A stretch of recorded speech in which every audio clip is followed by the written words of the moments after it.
میں گری، لیکن پتھریلے فٹ پاتھ کی ٹھنڈک کے بجائے مجھے دو مضبوط بازوؤں کے ایک آہنی حصار نے تھام لیا۔ ایک انجانی خوشبو اور ناقابل یقین حد تک پرسکون دھڑکنوں نے میرے ڈوبتے ہوئے حواس کو سہارا دیا۔ میری آنکھیں بند ہو رہی تھیں، مگر بند ہونے سے پہلے میں نے ان دو سرخ دہکتے ہوئے انگاروں کو دیکھا تھا جو اس رات کی سیاہی میں میرے لیے امید کی واحد کرن تھے۔ وہ آنکھیں کسی انسان کی نہیں تھیں، ان میں ایک ایسی کشش اور وحشت تھی جو میری روح میں اتر گئی تھی۔ ایک گہری سرگوشی جیسی آواز میرے کانوں سے ٹکرائی، ڈرو مت۔ بس یہ دو الفاظ تھے، لیکن ان میں ایک ایسی طاقت تھی جس نے میرے جسم کے سارے درد اور روح کے سارے خوف کو ایک لمحے میں جذب کر لیا اور میں مکمل بے ہوشی میں ڈوب گئی۔ یہاں تک پہنچنے کی کہانی میرے خون اور آنسوؤں سے لکھی گئی تھی، جس کا آغاز آج صبح ٹوٹنے والے ایک چائے کے کپ سے ہوا تھا۔ مر کیوں نہیں جاتی تو؟ جان کیوں نہیں چھوڑ دیتی میری؟ بول، کیا ملایا تھا اس چائے میں؟ کس کو قابو کرنے کا ارادہ تھا تیرا؟ یہ الفاظ نہیں تھے، دہکتے ہوئے انگارے تھے جو میری مالکن کی زبان سے نکل کر میری سماعتوں کو جھلسا رہے تھے۔ اور پھر ایک زناٹے دار تھپڑ نے میرے گال پر آگ لگا دی۔ میرا سر دیوار سے ٹکرایا اور آنکھوں کے آگے تارے ناچنے لگے۔ نہیں مالکن بی بی، خدا کا واسطہ، میں نے کچھ نہیں کیا، میں نے جان بوجھ کر کپ نہیں توڑا۔ میری روتی ہوئی التجا ان کے غصے کو مزید بھڑکا گئی۔ چپ کر، جھوٹی کہیں کی، تیری آنکھیں بتا رہی ہیں کہ تیری نیت میں کتنا فتور ہے۔ جب سے تیرا منحوس سایہ اس گھر پر پڑا ہے، آگ لگی ہوئی ہے ہر طرف۔ ان کے زہریلے الفاظ کسی تیزاب سے کم نہ تھے، اور فرش پر بکھری ٹوٹے ہوئے کپ کی کرچیاں میری بے بسی پر قہقہا لگا رہی تھیں، اور وہ میرے مالک صوفے پر براجمان کسی سنگ تراش کے بنائے ہوئے بت کی طرح ساکت تھے، جن کی پتھریلی آنکھوں کی سرد مہری اس کمرے کی ہر چیز کو جما رہی تھی۔ ان کی خاموشی مالکن کے شور سے زیادہ خوفناک اور روح فرسا تھی۔ میرا نام رانی ہے، صرف 15 سال کی ایک لڑکی جسے غربت نے اپنے گاؤں کی گلیوں سے نکال کر اس بڑے شہر کے عالی شان قید خانے میں لا پھینکا تھا۔ میرے ابا گاؤں کی مسجد کے امام تھے۔ ان کی آنکھوں کی بینائی کیا گئی، ہمارے گھر کا چراغ ہی بجھ گیا۔ ہم 2 بہن بھائی تھے اور گھر میں فاقوں کی نوبت آ گئی تھی۔ تبھی ابا کے ایک جاننے والے نے اس شہری خاندان کا بتایا جہاں انہیں کام کرنے کے لیے ایک لڑکی کی ضرورت تھی۔ اماں نے کلیجے پر پتھر رکھ کر اور ابا نے اپنے آنسوؤں کو اپنی بے نور آنکھوں میں چھپا کر مجھے اس جہنم میں بھیج دیا تھا۔ یہ گھر باہر سے جتنا خوبصورت تھا، اندر سے اتنا ہی کھوکھلا اور وحشت زدہ تھا۔ مالک اور مالکن کی لڑائی روز کا معمول تھی، ایسی لڑائیاں جن میں چیزیں پھینکی جاتیں، گالیاں دی جاتیں، اور پھر جب دونوں تھک جاتے تو ان کا سارا غصہ مجھ نہیتی پر نکلتا تھا۔ آج کی لڑائی کا اختتام بھی مجھ پر ہوا تھا۔ مالکن نے مجھے بالوں سے گھسیٹ کر گھر کے مرکزی دروازے سے باہر گلی میں دھکیل دیا۔ جا، مر کہیں جا کر، دوبارہ اپنی شکل مت دکھانا مجھے۔ دروازہ ایک دھاڑ کی آواز کے ساتھ میرے منہ پر بند ہو گیا اور میں اس ظالم شہر کی اندھیری ٹھٹھرتی ہوئی رات میں تنہا رہ گئی۔ میرے جسم پر صرف ایک باریک سا سوتی جوڑا تھا جو اس برفانی ہوا کے تھپیڑوں کو روکنے کے لیے ناکافی تھا۔ میرا پورا وجود ٹوٹ پھوٹ کا شکار تھا اور تیز بخار نے میرے حواس کو دھندانا شروع کر دیا تھا۔ میں کہاں جاؤں گی؟ مجھے تو گاؤں کا راستہ بھی نہیں معلوم۔ رات کے اندھیرے میں یہ شہر کسی بھوت کی طرح خوفناک لگ رہا تھا۔ ہر سایہ حرکت کرتا ہوا محسوس ہو رہا تھا اور ہر آہٹ پر میرا دل دہل جاتا تھا۔ میں ہمت کر کے اٹھی اور لڑکھڑاتے قدموں سے ایک نامعلوم سمت میں چلنے لگی کہ شاید کوئی سر چھپانے کی جگہ مل جائے۔ میں گلیوں میں بھٹک رہی تھی کہ اچانک مجھے اپنے پیچھے قدموں کی چاپ سنائی دی۔ میں نے ڈر کر پیچھے مڑ کر دیکھا مگر وہاں کوئی نہیں تھا۔ میں نے اسے اپنا وہم سمجھا اور تیز تیز چلنے لگی، لیکن وہ چاپ بھی میرے ساتھ ہی تیز ہو گئی۔ اب مجھے یقین ہو گیا تھا کہ کوئی میرا پیچھا کر رہا ہے۔ خوف کی ایک سرد لہر میری ریڑھ کی ہڈی میں اتر گئی۔ میرے قدم بھاری ہو رہے تھے، آنکھوں کے آگے اندھیرا چھا رہا تھا۔ مجھے سردی لگ رہی ہے، میں نے کانپتے ہوئے لبوں سے کہا اور بے جان ہو کر فٹ پاتھ پر گرنے لگی، اور تبھی ان بازوؤں نے مجھے تھام لیا تھا، ان سرخ آنکھوں نے مجھے دیکھ لیا تھا۔ میری آنکھ کھلی تو پہلا احساس اجنبیت کا تھا۔ میں کسی کے بازوؤں کے مضبوط حصار میں تھی اور میرے کانوں میں ایک گہری بھاری دھڑکن کی آواز گونج رہی تھی جو میری اپنی نہیں تھی۔ ایک جھٹکے سے گزشتہ رات کے واقعات میری آنکھوں کے سامنے گھوم گئے۔ مالکن کا تشدد، سردی میں ٹھٹرنا، اور پھر بے ہوش ہونے سے پہلے وہ 2 سرخ دہکتی ہوئی آنکھیں۔ میں نے خوف سے اپنے اوپر جھکے ہوئے وجود کو دیکھا، وہی حسین چہرہ، وہی پراسرار تاثرات اور وہی سرخ انگارہ آنکھیں مجھے گھور رہی تھی۔ تم کون ہو؟ میری آواز خوف سے پھٹ رہی تھی اور میں نے اپنی پوری طاقت سے خود کو اس کی گرفت سے چھڑانے کی کوشش کی۔ مجھے جانے دو، میں نے چیخ کر کہا۔ اس کی گرفت آہنی تھی، اس نے مجھے مزید مضبوطی سے تھام لیا۔ پرسکون ہو جاؤ، اس کی گہری آواز کمرے میں گونجی۔ تم یہاں محفوظ ہو۔ محفوظ؟ ایک انجان جگہ پر ایک انجان آدمی کے ساتھ میں کیسے محفوظ ہو سکتی ہوں؟ مجھے میرے گھر جانا ہے۔ تمہارا گھر؟ اس نے طنزیہ لہجے میں پوچھا۔ کیا تم اس جگہ کو گھر کہتی ہو جہاں تمہارے ساتھ جانوروں جیسا سلوک کیا جاتا ہے؟ میں تمہیں وہاں پر واپس ہرگز نہیں بھیجوں گا۔ تم ہوتے کون ہو میری زندگی کا فیصلہ کرنے والے؟ میں نے غصے سے کہا۔ خوف پر غصہ غالب آ رہا تھا۔ اچانک کھڑکی کا شیشہ ایک زوردار دھماکے سے ٹوٹا اور شیشے کی کرچیاں پورے کمرے میں پھیل گئیں۔ کھڑکی کے ٹوٹے ہوئے چوکھٹے میں ایک خوفناک مخلوق کھڑی تھی۔ اس کا جسم کالا اور سوکھا ہوا تھا، اس کے ناخن لمبے اور کسی چھری کی طرح تیز تھے، اور اس کی آنکھوں کی جگہ صرف 2 سیاہ گھڑے تھے جن میں سے بدبودار دھواں نکل رہا تھا۔ اس نے ہمیں دیکھ کر ایک ایسی دلخراش چیخ ماری کہ میرا خون رگوں میں جم گیا۔ میں نے خوف کے مارے آنکھیں بند کر لیں اور خود کو اس جنزادے کے سینے میں چھپا لیا۔ اس لمحے اس نے مجھے اپنے بازوؤں سے آزاد کیا اور کھڑا ہو گیا۔ فکر مت کرو، اس نے پرسکون مگر برف کی طرح سرد لہجے میں کہا، میں ابھی اس گندگی کو صاف کرتا ہوں۔ وہ مخلوق تیز رفتاری سے ہماری طرف لپکی، اس کے منہ سے رال ٹپک رہی تھی۔ اس سے پہلے کہ وہ ہم تک پہنچتی، جنزادے نے اپنا ہاتھ اس کی طرف اٹھایا اور ایک نامانوس زبان میں کچھ الفاظ کہے۔ اس کے ہاتھ سے ایک سرخ رنگ کی روشنی کا جھماکہ نکلا اور اس مخلوق سے جا ٹکرایا۔ مخلوق ایک اذیتناک چیخ کے ساتھ پیچھے کی طرف اڑی اور دیوار سے ٹکرا کر بے جان ہو گئی۔ چند ہی لمحوں میں اس کا جسم سیاہ راکھ میں تبدیل ہو کر ہوا میں تحلیل ہو گیا۔ کمرے میں ایک ناقابل یقین خاموشی چھا گئی، صرف میری تیز تیز سانسوں کی آواز آ رہی تھی۔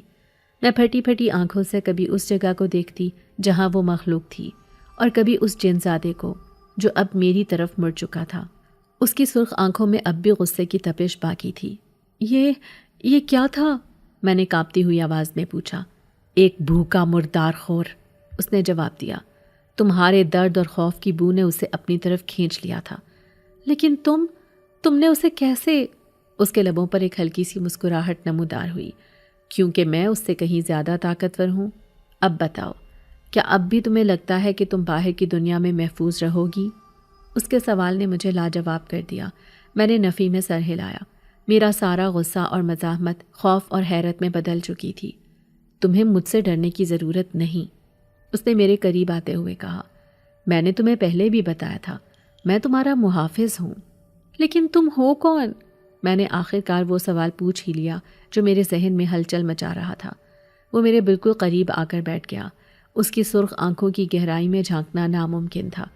کچھ لوگ مجھے بھوت کہتے ہیں، کچھ پریت، کچھ دیو، لیکن حقیقت یہ ہے کہ میں جن زادہ ہوں۔ یہ سنتے ہی میرا پورا وجود سن ہو گیا۔ جن زادہ؟ یہ لفظ میں نے صرف کہانیوں میں سنا تھا۔ کیا سچ میں جنات ہوتے ہیں؟ میرا ذہن اس حقیقت کو تسلیم کرنے سے قاصر تھا۔ ہاں، ہم ہوتے ہیں، اس نے ایسے کہا جیسے میرے ذہن میں چلنے والے سوال کو پڑھ لیا ہو۔ اور ہم انسانوں کے درمیان ہی رہتے ہیں، بس نظر نہیں آتے۔ لیکن تم مجھے یہاں کیوں لائے؟ تمہارا مقصد کیا ہے؟ میں نے ہمت کر کے پوچھا۔ میرا مقصد؟ اس نے ایک لمحے کے لیے توقف کیا، پھر بولا، میرا مقصد تمہیں ان تکلیفوں سے بچانا ہے جن سے تم گزر رہی ہو۔ میں تمہیں بہت عرصے سے دیکھ رہا ہوں، رانی۔ اس نے میرا نام لیا تو میں چونک گئی۔ تمہیں میرا نام کیسے پتا؟ میں تمہارے بارے میں سب کچھ جانتا ہوں، تمہارے بے بس باپ کے بارے میں، تمہاری مجبور ماں کے بارے میں، اور اس گھر کے بارے میں جہاں تم نوکرانی بن کر گئی تھی۔ اس کی باتوں سے مجھے خوف کے ساتھ ساتھ ایک عجیب سی اپنائیت کا احساس بھی ہو رہا تھا۔ کوئی تھا جو میرے درد کو سمجھتا تھا، بھلے ہی وہ انسان نہ ہو۔ وہ اٹھا اور کمرے کے ایک کونے میں چلا گیا۔ وہاں سے ایک پیالے میں پانی اور کچھ جڑی بوٹیاں لے آیا۔ اسے پی لو، اس نے پیالہ میری طرف بڑھاتے ہوئے کہا، اس سے تمہارا بخار اتر جائے گا۔ میں نے ہچکچاتے ہوئے پیالہ لیا۔ اس میں سے ایک ٹھنڈی اور میٹھی سی خوشبو آ رہی تھی۔ میں نے ایک گھونٹ بھرا تو ایک ٹھنڈک کی لہر میرے پورے وجود میں دوڑ گئی اور میرا تپتا ہوا جسم پرسکون ہونے لگا۔ یہ کیا ہے؟ میں نے حیرت سے پوچھا۔ یہ کوہ کاف کے پھولوں کا رس ہے، اس نے جواب دیا۔ یہ ہر درد اور بیماری کا علاج ہے۔ وہ میرے پاس ہی بیٹھ گیا۔ اس کی موجودگی اب مجھے اتنی خوفناک نہیں لگ رہی تھی۔ تم آرام کرو، تمہیں بہت سکون کی ضرورت ہے، ہم صبح بات کریں گے۔ اس کے لہجے میں ایک ایسی ٹھنڈک اور یقین تھا کہ میری آنکھیں خود بخود بند ہونے لگیں۔ میں نے آخری بار اس کی سرخ آنکھوں میں دیکھا۔ آج ان میں وحشت کی بجائے ایک عجیب سی نرمی اور فکر مندی تھی، اور میں خوف اور سکون کی اس ملی جلی کیفیت میں نیند کی گہری وادی میں اتر گئی۔ میں نے آخری بار اس کی سرخ آنکھوں میں دیکھا۔ ان میں وحشت کے بجائے ایک عجیب سی نرمی تھی اور فکر مندی تھی، اور میں خوف اور سکون کی اس ملی جلی کیفیت میں نیند کی گہری وادی میں اتر گئی۔ لیکن یہ نیند پرسکون نہیں تھی۔ میں نے خود کو ایک ڈراؤنے خواب میں پایا۔ میں واپس مالکن کے گھر میں تھی، لیکن سب کچھ عجیب اور خوفناک تھا۔ دیواروں پر دراڑیں تھیں جن میں سے خون رس رہا تھا، اور گھر کی ہر چیز پر گرد اور جالے لگے ہوئے تھے، جیسے یہ صدیوں سے ویران ہو۔ میں نے مالکن کو آواز دی، لیکن میری اپنی آواز حلق میں ہی گھٹ کر رہ گئی۔ تبھی میں نے ان سایوں کو دیکھا، وہی مسخ شدہ بگڑے ہوئے سائے جو اس بوسیدہ کمرے میں تھے، اب یہاں بھی دیواروں پر رینگ رہے تھے۔ وہ میری طرف بڑھے، ان کی سرگوشیاں میرے کانوں میں گونجنے لگیں، ایک ایسی زبان میں جسے میں سمجھ نہیں سکتی تھی، لیکن جس کی وحشت میری روح کو زخمی کر رہی تھی۔ میں بھاگنے کے لیے مڑی، لیکن میرے پیر فرش میں دھس گئے۔ میں چیخنا چاہتی تھی، مگر میری آواز نہیں نکل رہی تھی۔ ایک سایہ میرے بالکل قریب آ گیا۔ اس نے اپنا بے شکل ہاتھ میری طرف بڑھایا، اور ایک جھٹکے سے میری آنکھ کھل گئی۔ میرا دل کسی قیدی پرندے کی طرح پسلیوں میں پھڑ پھڑا رہا تھا، اور میرے ماتھے پر پسینے کے قطرے تھے۔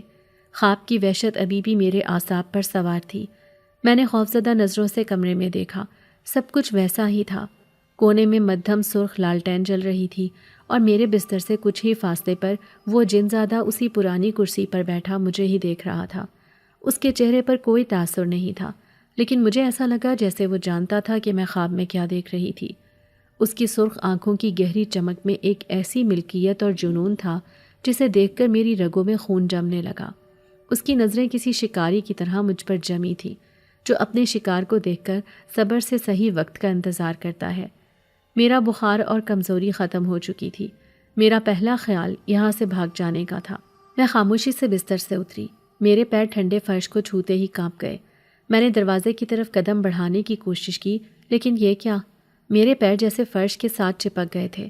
میں نے اپنی پوری طاقت سے قدم اٹھانا چاہا، لیکن بے سود۔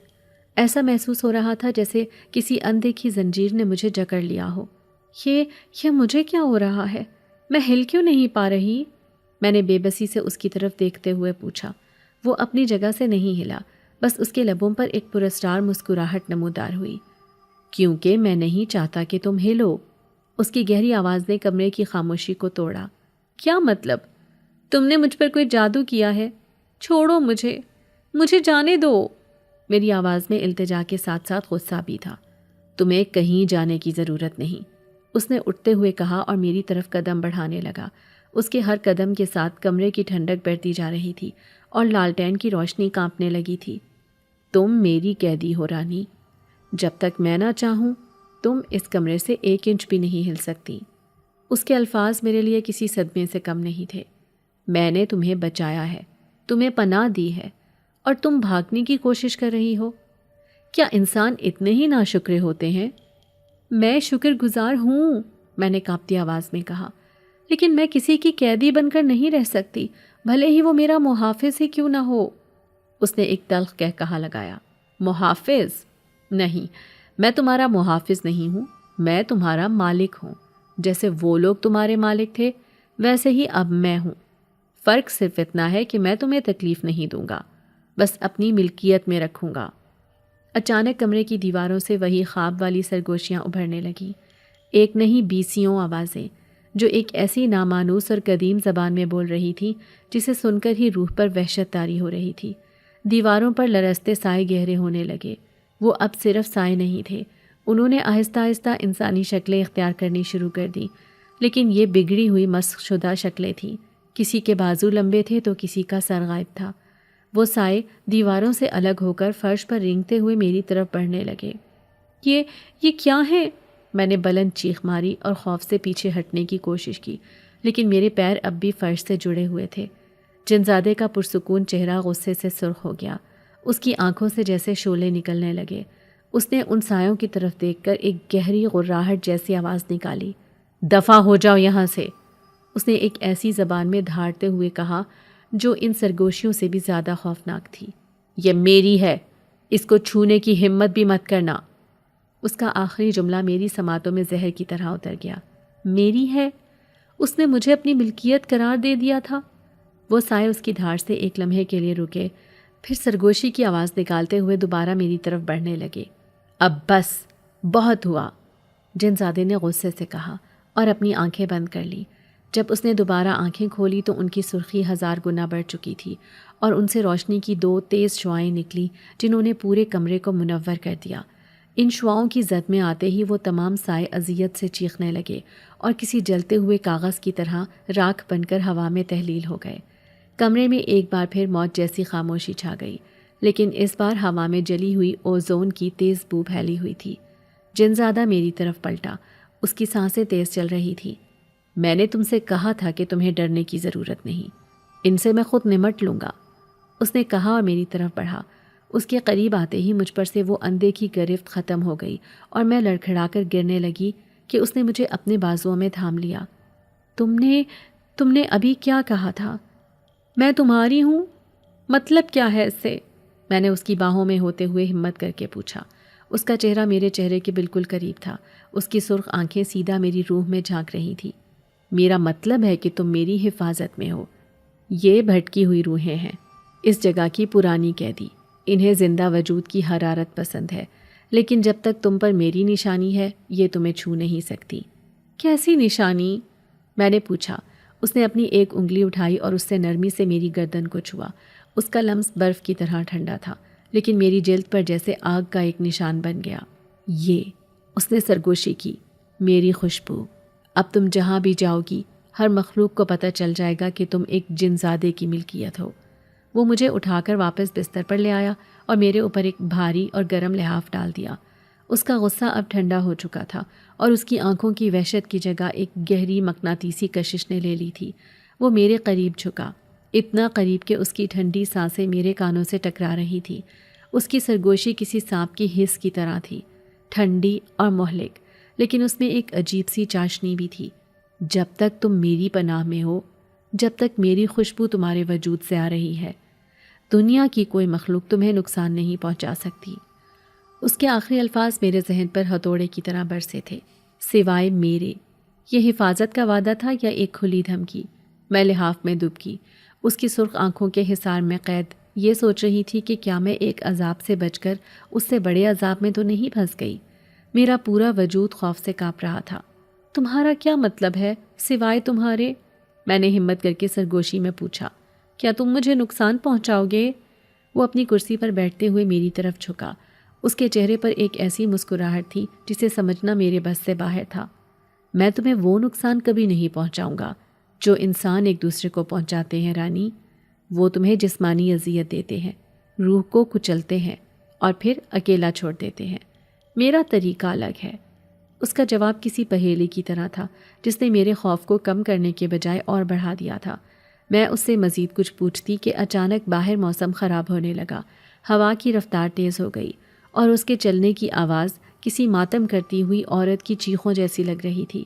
اچانک کمرے کی اکلوتی کھڑکی زور زور سے بجنے لگی، جیسے کوئی اسے باہر سے توڑنے کی کوشش کر رہا ہو۔ میں نے ڈر کے مارے لحاف کو مضبوطی سے کس کر پکڑ لیا۔ جنزادے کا پرسکون چہرہ اب غصے اور بیزاری کے تاثرات سے بدل گیا۔ لگتا ہے آج رات مہمانوں کا آنا جانا لگا رہے گا، اس نے بڑبڑاتے ہوئے کہا۔ کھڑکی پر دستک اب ایک مسلسل اور وحشیانہ ڈھونگ میں بدل گئی تھی، جیسے کوئی لوہے کی چیز شیشے سے ٹکرا رہی ہو۔ پھر ایک لمحے کے لیے سب کچھ خاموش ہو گیا۔ اس کے بعد ہی ایک مسخ شدہ بھیانک چہرہ شیشے سے آ کر چپک گیا۔ اس کا رنگ بالکل سفید تھا، جیسے کسی لاش کا ہوتا ہے۔ اس کی آنکھیں نہیں تھیں، بس 2 سیاہ گڑھے تھے جن میں کیڑے رینگ رہے تھے، اور اس کا منہ کانوں تک چیرا ہوا تھا جس سے کالے نوکیلے دانت نظر آ رہے تھے۔ اس نے اپنا منہ شیشے پر کھولا اور اس پر ایک گاڑھا سبز مادہ چھوڑا جو تیزاب کی طرح شیشے کو پگھلانے لگا۔ میں نے اپنی زندگی میں اتنا خوفناک منظر کبھی نہیں دیکھا تھا۔ میرے حلق سے ایک بلند چیخ نکلی اور میں نے اپنی آنکھیں کس کر بند کر لیں۔ میری چیخ سن کر جنزادہ ایک جھٹکے سے اٹھا اور میرے بستر کے پاس آ کر بیٹھ گیا۔ اس کا ایک بازو میرے گرد حفاظتی حصار کی طرح پھیل گیا۔ میں نے تم سے کہا تھا نا، ڈرو مت۔ اس کی گہری آواز میرے کانوں سے ٹکرائی۔ اس میں وہی پرسکون ٹھہراؤ تھا جیسے باہر کچھ ہو ہی نہیں رہا۔ میں نے کانپتے ہوئے آنکھیں کھولیں تو وہ مخلوق ابھی بھی شیشے سے چپکی ہوئی تھی اور شیشہ تیزی سے پگھل رہا تھا۔ جنزادے نے میری طرف دیکھے بغیر اپنا دوسرا ہاتھ اٹھایا اور کھڑکی کی طرف اشارہ کیا۔ ایک نظر نہ آنے والی طاقتور لہر اس کے ہاتھ سے نکلی اور کھڑکی سے ٹکرائی۔ باہر موجود مخلوق نے ایک ایسی اذیت ناک چیخ ماری جیسے اس پر ہزاروں بچھوؤں نے ایک ساتھ ڈنگ مار دیا ہو، اور وہ پیچھے کی طرف غائب ہو گیا۔ لیکن خطرہ ابھی ٹلا نہیں تھا۔ باہر سے اب درجنوں ویسی ہی چیخیں اور گھراہٹیں آنے لگیں۔ ایسا لگ رہا تھا جیسے ایک پوری فوج اس بوسیدہ کمرے پر حملہ کرنے کے لیے تیار کھڑی ہو۔ کھڑکی، دروازے اور یہاں تک کہ دیواروں پر بھی نوچنے اور ٹکرانے کی آوازیں آنے لگیں۔ کمرہ کسی ڈھول کی طرح بج رہا تھا۔ میں بری طرح کانپ رہی تھی۔ میرا جسم قابو سے باہر تھا۔ تبھی جنزادے نے میرا ہاتھ پکڑ لیا۔ میں نے اپنا ہاتھ چھڑانے کی کوشش کی لیکن اس کی گرفت بہت مضبوط تھی۔ اس کے ہاتھ کو چھوتے ہی مجھے ایک شدید جھٹکا لگا۔ اس کا ہاتھ آگ کی طرح دہک رہا تھا، ایک ایسی ماورائی آگ جس کی تپش میری جلد سے گزر کر میری رگوں میں دوڑنے لگی۔ یہ جلن تکلیف دہ نہیں تھی لیکن انتہائی عجیب اور خوفناک تھی۔ ایسا لگا جیسے اس کی طاقت کا ایک حصہ میرے وجود میں منتقل ہو رہا ہو، اور اس حرارت نے میرے اندر کے خوف کو پگھلانا شروع کر دیا۔ میں نے تم سے کہا ہے نا میں تمہارا محافظ ہوں، اس نے میرے چہرے کی طرف دیکھتے ہوئے کہا۔ لیکن تم خود ایک جنزادے ہو، میں تم پر کیسے یقین کر لوں؟ تم ان سے الگ کیسے ہو؟ میرے آنسو بہہ رہے تھے اور میری آواز ٹوٹ رہی تھی۔ ہاں میں جنزادہ ہوں، اس نے سکون سے اعتراف کیا، لیکن میں تمہارا خیر خواہ بھی ہوں۔ ان میں اور مجھ میں وہی فرق ہے جو ایک بھوکے بھیڑیے اور تمہیں اس بھیڑیے سے بچانے والے میں ہوتا ہے۔ وہ تمہیں چیر پھاڑ کر کھا جاتے ہیں، اور میں تمہیں ہمیشہ کے لیے اپنے پاس رکھنا چاہتا ہوں۔ اس کی باتوں نے مجھے مزید الجھا دیا۔ باہر کا شور اب بھی جاری تھا۔ اس نے میرا ہاتھ ابھی بھی پکڑا ہوا تھا اور اس سے نکلتے شعلے جیسے میرے ہاتھ کو جلا رہے تھے، لیکن اب یہ حرارت مجھے محسوس ہو رہی تھی۔ میں نے اس کی سرخ انگارہ آنکھوں میں دیکھا۔ ان میں آج کوئی نرمی نہیں تھی، صرف ایک سرد بے رحم طاقت کا مظاہرہ تھا۔ وہ باہر موجود مخلوق سے مخاطب نہیں تھا، وہ مجھے اپنی طاقت کا یقین دلا رہا تھا۔ اس نے میرا ہاتھ اپنے ہاتھوں میں لیا اور اسے نرمی سے سہلانے لگا۔ اس کی دہکتی ہوئی جلد کے نیچے مجھے اس کے پٹھے حرکت کرتے ہوئے محسوس ہو رہے تھے، جو کسی انسان کے نہیں بلکہ پتھر کی طرح سخت تھے۔ تمہیں اس دنیا کی کسی مخلوق سے ڈرنے کی ضرورت نہیں رانی، اس نے کہا۔ تمہیں صرف مجھ سے ڈرنا چاہیے، کیونکہ میں ہی ہوں جو تمہارے قابو میں نہیں آئے گا۔ باہر کا شور آہستہ آہستہ کم ہونے لگا، جیسے حملہ آور فوج نے اپنی شکست تسلیم کر لی ہو۔ کمرے میں ایک بار پھر خاموشی چھا گئی، لیکن یہ خاموشی پہلے سے زیادہ پراسرار تھی۔ وہ ابھی بھی میرا ہاتھ پکڑے بیٹھا تھا۔ میں نے اپنی ساری ہمت جمع کی اور ایک آخری سوال پوچھا جس نے میرے ذہن کو جکڑ رکھا تھا۔ تم مجھ سے کیا چاہتے ہو؟ اس نے ایک لمحے کے لیے میری آنکھوں میں دیکھا۔ اس کی سرخ نگاہوں کی گہرائی میں ایک عجیب سی چمک ابھری، جیسے کسی نے اندھیرے میں دو ہیرے رکھ دیے ہوں۔ اس نے میرا ہاتھ اٹھایا اور انتہائی نرمی سے اسے اپنے لبوں سے چھوا۔ اس کے لب اس کے ہاتھ کی طرح ہی دہک رہے تھے، اور اس بوسے نے میری روح تک کو جھنجھوڑ کر رکھ دیا تھا۔ یہ ایک ایسا لمحہ تھا جو بیک وقت انتہائی رومانوی اور ناقابل یقین حد تک خوفناک تھا۔ پھر اس نے میری آنکھوں میں دیکھتے ہوئے صرف ایک لفظ کہا جس نے میرے مستقبل کے سارے راستے بند کر دیے، سب کچھ۔ اس کا یہ لفظ سب کچھ میرے پورے وجود پر کسی آسمانی بجلی کی طرح گرا تھا۔ اس کے دہکتے ہوئے لبوں کا لمس ابھی تک میرے ہاتھ پر جل رہا تھا۔ میں نے ایک جھٹکے سے اپنا ہاتھ پیچھے کھینچ لیا، جیسے مجھے کسی سانپ نے ڈس لیا ہو۔ سب کچھ، میں چیخی۔ میری آواز میں خوف اور غصے کا طوفان امڈ آیا تھا۔ تمہارا کوئی حق نہیں ہے مجھ پر، تم مجھے یہاں قید نہیں رکھ سکتے، مجھے واپس بھیجو اسی وقت۔ وہ میری حالت سے محظوظ ہو رہا تھا۔ اس کی سرخ آنکھوں میں ایک سرد چمک تھی۔ حق، اس نے طنزیہ انداز میں کہا۔ انسان حق کی بات کرتے ہیں رانی، ہم طاقت کی بات کرتے ہیں، اور رہی بات تمہیں واپس بھیجنے کی، تو پہلے تو یہ جان لو کہ میں تمہیں لایا کہاں ہوں۔ کیا اس جگہ کا نام جاننے کی ہمت ہے تم میں؟ اس کے لہجے میں ایک کھلا چیلنج تھا جس نے مجھے ایک لمحے کے لیے خاموش کرا دیا۔ میں نے اس کی آنکھوں میں دیکھا اور ان میں مجھے اپنی بے بسی کا عکس نظر آیا۔ وہ میری خاموشی کو میرا جواب سمجھا۔ وہ اس کھڑکی کی طرف بڑھا جسے کچھ دیر پہلے ایک بھیانک مخلوق نے پگھلانے کی کوشش کی تھی۔ اس نے صرف ہوا میں اپنا ہاتھ لہرایا اور شیشے کے پگھلے ہوئے کنارے آپس میں جڑنے لگے۔ ساری دراڑیں ایک مدھم سرخ روشنی کے ساتھ بھر گئی اور ایک ہی لمحے میں شیشہ بالکل نیا اور بے داغ ہو گیا۔ یہ منظر میری آنکھوں کے سامنے ہوا، لیکن میرا ذہن اسے قبول کرنے سے قاصر تھا۔ آؤ، اس نے مجھے حکم دیا۔ اس کی آواز میں وہی مقناطیسی طاقت تھی جس کی مزاحمت کرنا ناممکن تھا۔ میں کسی معمول کی طرح اس کی طرف بڑھی۔ میرے قدم خود بخود اٹھ رہے تھے۔ جب میں اس کے پاس کھڑی ہوئی تو اس نے میرا بازو پکڑ کر مجھے کھڑکی کے سامنے کھڑا کر دیا۔ دیکھو، اس نے میرے کان میں سرگوشی کی۔ میں نے باہر دیکھا اور جو منظر میری آنکھوں کے سامنے تھا اس نے میری روح تک کو منجمد کر دیا۔ یہ زمین نہیں تھی، آسمان کا رنگ گہرا جامنی تھا جس پر دو چاند چمک رہے تھے، ایک پورا اور چاندی جیسا، دوسرا آدھا اور خون کی طرح سرخ۔ نیچے زمین پر درختوں کا ایک جنگل تھا، لیکن یہ درخت کالے اور سوکھے ہوئے تھے۔ ان کی شاخیں کسی چڑیل کے پنجوں کی طرح آسمان کی طرف اٹھی ہوئی تھی۔ دور ایک کالی ندی بہہ رہی تھی جس کا پانی گاڑھا اور تارکول جیسا لگ رہا تھا، اور اس کے کناروں سے ایک ہلکی ہلکی سبز دھند اٹھ رہی تھی۔ ہوا میں عجیب و غریب غیر انسانی چیخیں اور گونجیں تھیں جو میلوں دور سے آ رہی تھیں۔ یہ کون سی جگہ ہے؟ میرے منہ سے بمشکل یہ الفاظ نکلے۔ میں خوف سے کانپ رہی تھی، اور اس نے مجھے سہارا دینے کے لیے میرے پیچھے آ کر مجھے اپنے بازوؤں کے حصار میں لے لیا۔ اس کا جسم میرے جسم سے لگ رہا تھا۔ وہ میری ڈھال بھی تھا اور قید خانہ بھی۔ اسے کوہ کاف کہتے ہیں۔ اس نے میرے کان میں سرگوشی کی۔ اس کی سانسیں میری گردن سے ٹکرا رہی تھیں۔ پریوں کی کہانیاں جھوٹ بولتی ہیں رانی۔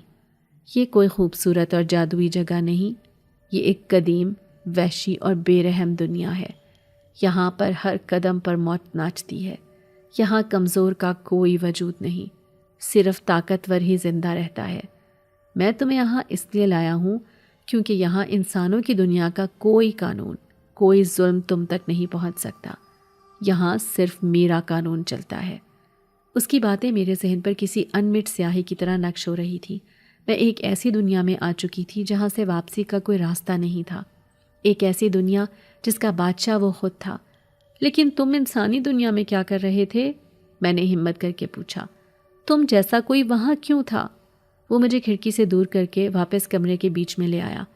میں اکثر چاند کی 14ویں رات کو وہاں جاتا ہوں، اس نے جواب دیا، جب دونوں دنیاؤں کے درمیان پردہ سب سے کمزور ہوتا ہے۔ کیوں؟ میں نے پوچھا۔ کیا انسانوں کا شکار کرنے کے لیے؟ اس کے لبوں پر ایک سرد مسکراہٹ ابھری۔ کچھ میرے جیسے ایسا ہی کرتے ہیں، لیکن میرا مقصد صرف مدد کرنا ہوتا ہے۔ مدد؟ میں نے بے یقینی سے پوچھا۔ کیا تم انسانوں کی مدد کرتے ہو؟ ہاں، اس نے کہا۔ میں ان کی مدد کرتا ہوں جو ہر طرف سے مایوس ہو چکے ہوتے ہیں، جنہیں تمہاری دنیا کا کوئی انسان سہارا نہیں دیتا۔ دیکھنا چاہتی ہو میں کیسی مدد کرتا ہوں؟ اس سے پہلے کہ میں جواب دیتی، اس نے اپنی سرد انگلیاں میرے ماتھے پر رکھ دی۔ ایک شدید ٹھنڈک میرے پورے جسم میں پھیل گئی اور کمرہ میری آنکھوں کے سامنے سے غائب ہو گیا۔ میں نے خود کو ایک تاریک دفتر میں پایا جہاں ایک آدمی اپنے سر پر ہاتھ رکھے رو رہا تھا۔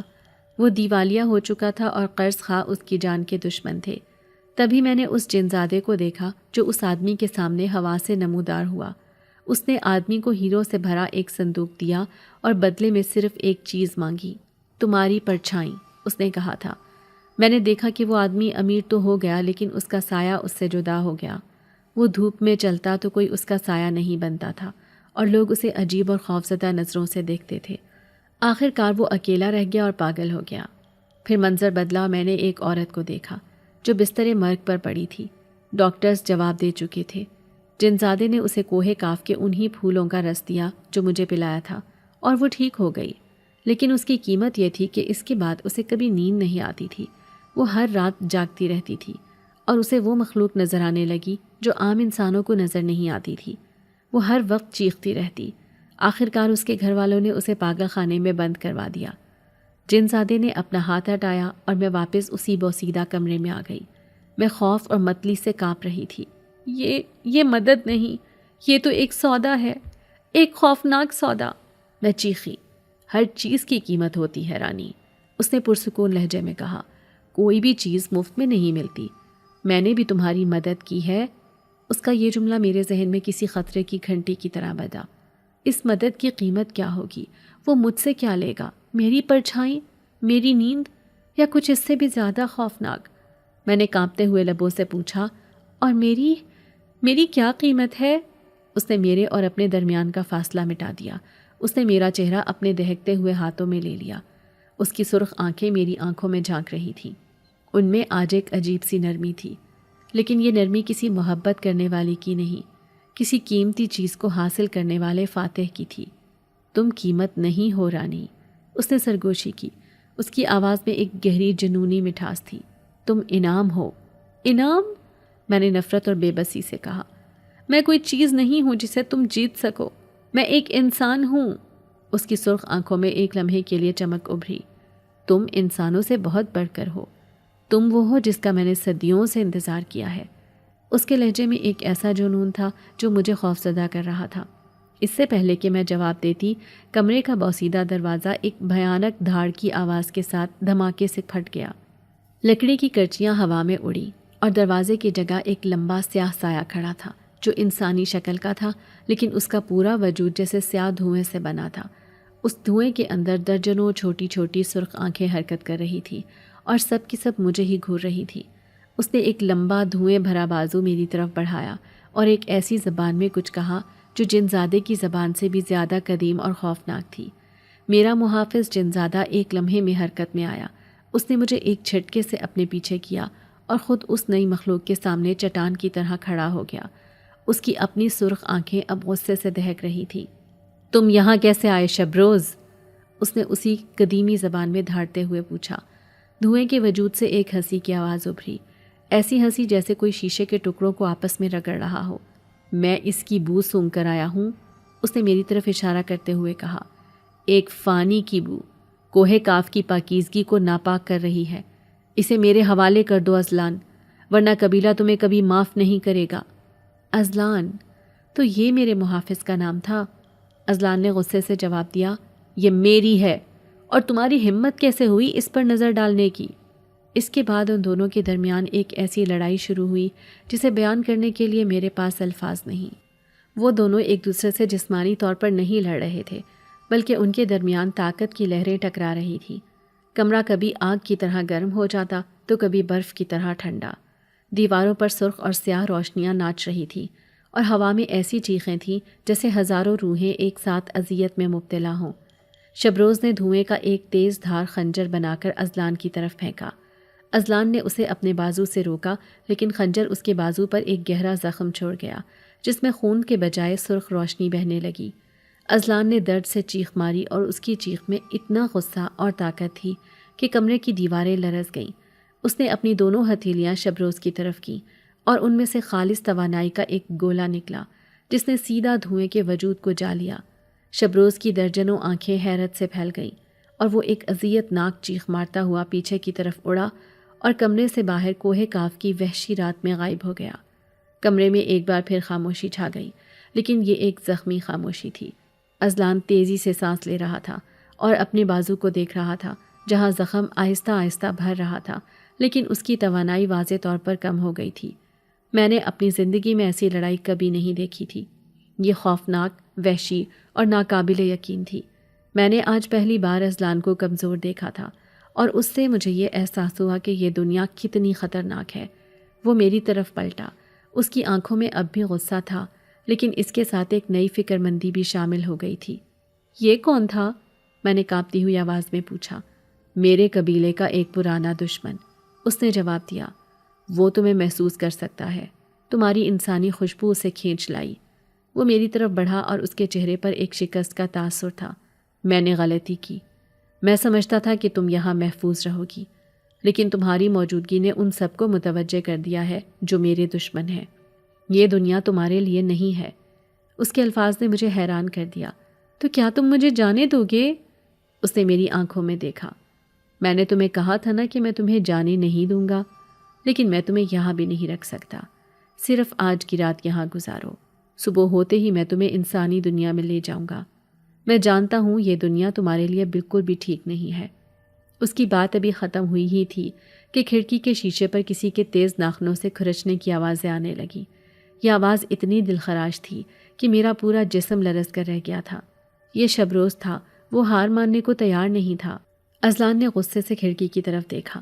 وہ اندر نہیں آ سکتا، لیکن وہ ہمیں پریشان کرتا رہے گا۔ اس نے میری طرف دیکھا۔ میں خوف سے لحاف میں چھپی ہوئی تھی۔ میرے قریب آؤ، اس نے حکم دیا۔ میں نے ہچکچاتے ہوئے اس کی طرف دیکھا۔ اس نے اپنا زخمی بازو میری طرف بڑھایا۔ ڈرو مت، اس کے لہجے میں نرمی تھی۔ میں اس کے قریب ہو گئی اور اس نے مجھے اپنی باہوں میں بھر لیا۔ میں خود کو اس کے سینے میں چھپائے بیٹھی تھی اور باہر شبروز کی وحشیانہ چیخیں اور ناخنوں کی خراشیں رات بھر گونجتی رہی۔ نہ جانے کیسے رات گزر گئی، مجھے سمجھ ہی نہیں آئی۔ صبح نہیں ہوئی، بلکہ اذلان نے صبح کو پیدا کیا۔ اس نے آنکھیں بند کیں اور جب کھولیں تو کمرے میں کوہ کاف کی جامنی روشنی کی جگہ انسانی دنیا کی سنہری دھوپ پھیلی ہوئی تھی۔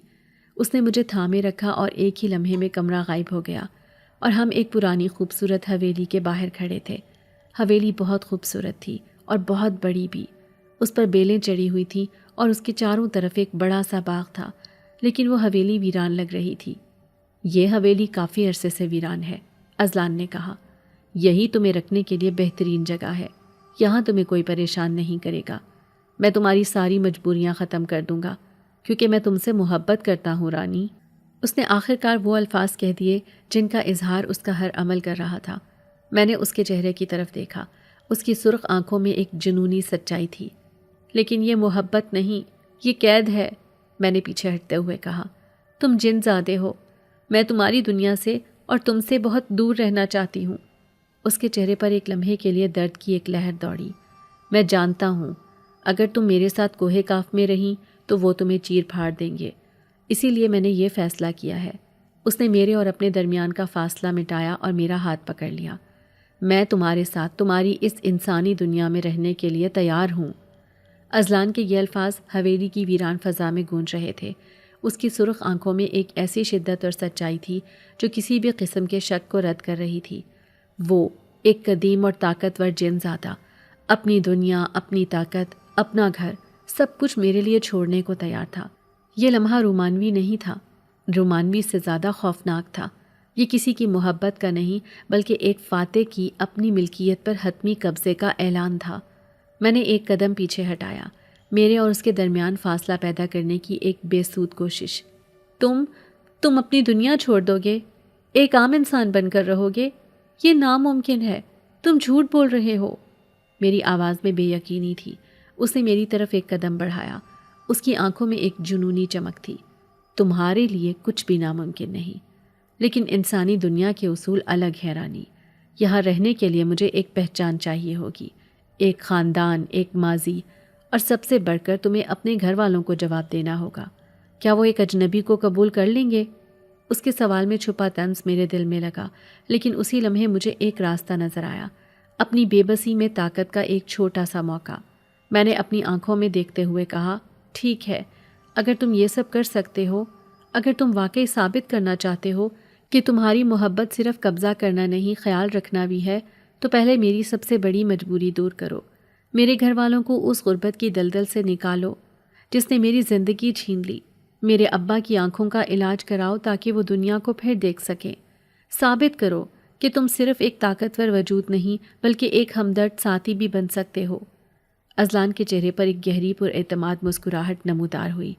تمہارے لیے ایک نئی دنیا تعمیر کرنا تو معمولی بات ہے، اس نے سرگوشی کی۔ آنکھیں بند کرو۔ میں نے ہچکچاتے ہوئے حکم مانا۔ مجھے تیز ہوا کا ایک جھونکا محسوس ہوا، اور جب میں نے آنکھیں کھولیں تو میں اس ویران حویلی کے سامنے نہیں بلکہ اپنے گاؤں کی جانی پہچانی سڑک پر کھڑی تھی۔ اذلان غائب تھا، میں اکیلی تھی، اور ایک لمحے کے لیے مجھے لگا جیسے یہ سب ایک بھیانک خواب تھا جو آخر کار ختم ہو گیا۔ میں گھر پہنچی تو اماں اور ابا کی جان میں جان آئی۔ میں نے انہیں وہی جھوٹی کہانی سنائی کہ میں راستہ بھٹک گئی تھی اور ایک نیک خاندان نے مجھے پناہ دے دی تھی۔ زندگی واپس اسی پرانی ڈگر پر آ گئی، لیکن صرف چند دنوں کے لیے۔ ایک صبح گاؤں کا ایک ڈاکٹر ہمارے گھر آیا اور بتایا کہ شہر کے کسی مخیر شخص نے ابا کی آنکھوں کے آپریشن کے سارے اخراجات جمع کروا دیے ہیں۔ ابا کا آپریشن کامیاب رہا اور جب انہوں نے سالوں بعد پہلی بار آنکھیں کھول کر مجھے دیکھا تو وہ لمحہ میری زندگی کا سب سے قیمتی لمحہ تھا۔ پھر ہمارے گھر میں معجزے ہونے لگے۔ راشن اور ضرورت کی چیزیں خود بخود ہمارے دروازے پر موجود ملتی۔ ایک دن اماں کو تکیے کے نیچے سے سونے کے سکوں سے بھری تھیلی ملی۔ اماں اسے اللہ کی طرف سے مدد سمجھ رہی تھی اور برکت بھی، لیکن ابا، جن کی نظر کے ساتھ ساتھ بصیرت بھی لوٹ آئی تھی، وہ پریشان تھے۔ وہ کہتے تھے کہ بغیر محنت کے آنے والی دولت اللہ کی طرف سے آزمائش ہوتی ہے یا شیطان کا جال۔ پھر ایک دن ایک چمکتی ہوئی کالی گاڑی ہمارے کچے گھر کے سامنے آ کر رکی۔ اس میں سے اذلان اترا، لیکن وہ بالکل مختلف لگ رہا تھا۔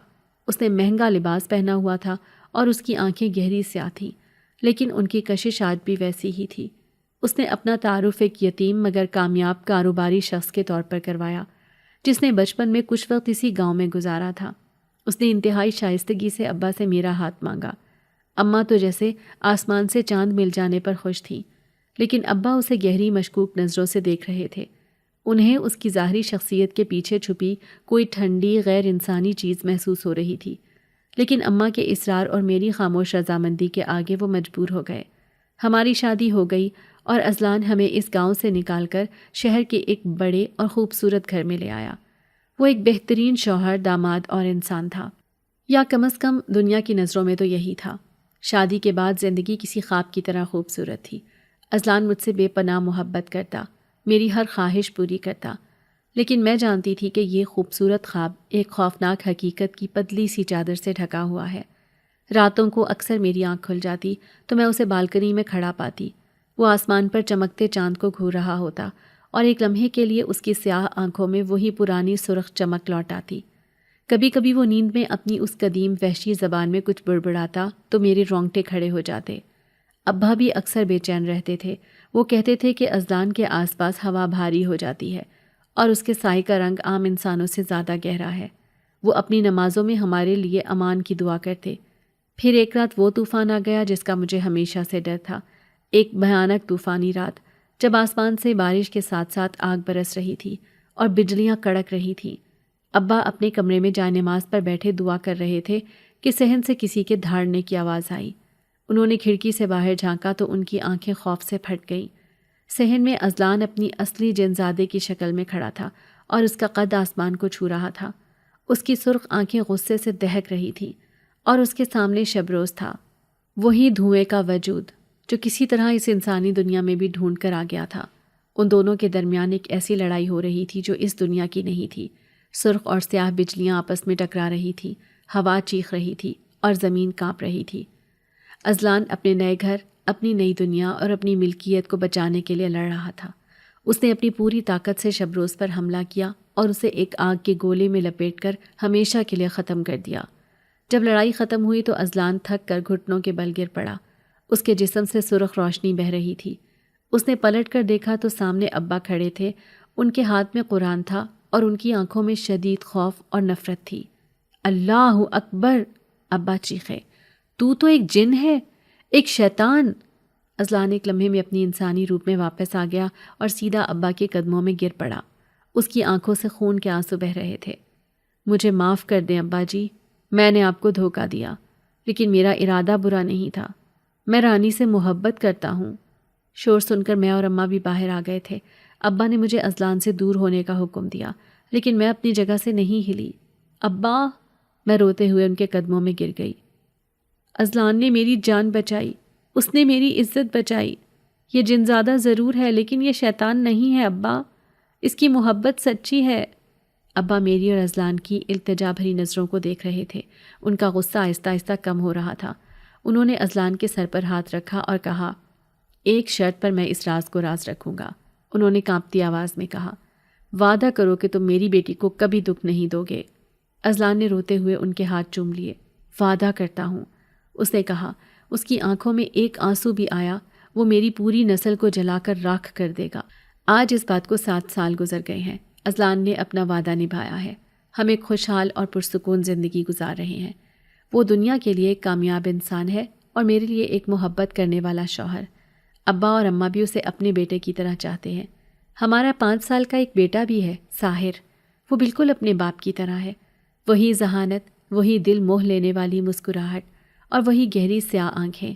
میں اکثر ساحر اور اذلان کو باغ میں کھیلتے ہوئے دیکھتی ہوں اور اللہ کا شکر ادا کرتی ہوں کہ میری زندگی کی سب سے بڑی وحشت میری سب سے بڑی خوشی بن گئی۔ میں اپنی زندگی میں بہت خوش ہوں۔ آج بھی ساحر باغ میں کھیل رہا تھا۔ وہ بھاگتا ہوا گرا اور اس کے گھٹنے پر چوٹ لگ گئی۔ اس سے پہلے کہ میں اس تک پہنچتی، اذلان نے اسے گود میں اٹھا لیا۔ ساحر رو رہا تھا۔ اذلان نے اس کے کان میں کچھ سرگوشی کی، اپنی اسی قدیم زبان، گہری زبان میں۔ میں نے دیکھا کہ ساحر کے گھٹنے پر موجود زخم ایک مدھم سرخ روشنی کے ساتھ بھر گیا اور ایک ہی لمحے میں غائب ہو گیا۔ ساحر رونا بھول کر ہنسنے لگا۔ اذلان نے اسے چوما اور پھر میری طرف دیکھ کر مسکرایا، وہی محبت بھری مسکراہٹ۔ میرے لب بھی مسکرا دیے، لیکن میری آنکھوں کے سامنے وہ منظر گھوم گیا۔ میں جانتی ہوں کہ ہماری یہ خوبصورت انسانی دنیا صرف ایک سنہرا پنجرہ ہے، اور اس پنجرے کا دروازہ کوہ کاف کی طرف کھلتا ہے، اور میرا بیٹا اس پنجرے کی چابی ہے۔